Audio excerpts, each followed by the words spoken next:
शब-ए बारात में नफिल की नमाज कैसे पढ़ें, कब पढ़ें और कितनी रकात पढ़ें और नियत कैसे करें। तो देखिए, मगरिब के अजान होने के बाद और फजर का समय होने से पहले तक पूरी रात शब-ए बारात का समय रहता है। आपको पूरी रात में जब वक्त मिले, जब आपको आसानी हो, तब आप इबादत कर सकते हैं। चाहे तो आप नफल नमाज पढ़ सकते हैं, आप कुरान मजीद की तिलावत कर सकते हैं, जिक्र अस्कार कर सकते हैं, तस्बीह पढ़ सकते हैं और आपका जितना मन चाहे आप उतनी रकात नफिल नमाज पढ़ सकते हैं। 10 पढ़ सकते हैं, 20 पढ़ सकते हैं, 30 पढ़ सकते हैं, 50 पढ़ सकते हैं, 100 पढ़ सकते हैं। आपके ऊपर, आप जितना नमाज पढ़ सकते हैं, आप जितना इबादत करेंगे उतना ज़्यादा सवाब मिलेगा।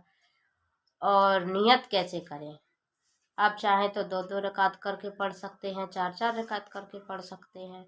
और या अगर आप चाहें तो एक ही बार जितना पढ़ना है उतना का नियत कर सकते हैं।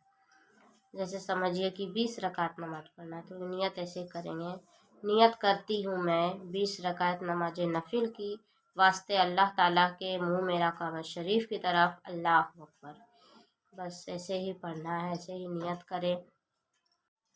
उसके बाद सना पढ़ें, अलहम्दो शरीफ पढ़ें और जो सूरा आपको याद हो आप वो सूरा पढ़ें। उसके बाद दूसरी रकात में भी ऐसे ही करें, जो अलहम्दो पढ़ें और सूरा पढ़ें, जो आपको याद हो वो सूरा लगा कर पढ़ लें। उसके बाद आपका हो जाएगा नमाज। यही तरीका है नमाज पढ़ने का। और बहुत से लोग ये भी कहते हैं कि पूरी रात जागे। अगर देखिए, आप पढ़ते पढ़ते इबादत करते करते थक गए तो आप बीच में आराम भी कर सकते हैं। आप लेट रहिए, थोड़ा देर आराम कर लीजिए, फिर उठिए, उसके बाद पढ़िए, इससे कोई दिक्कत नहीं है।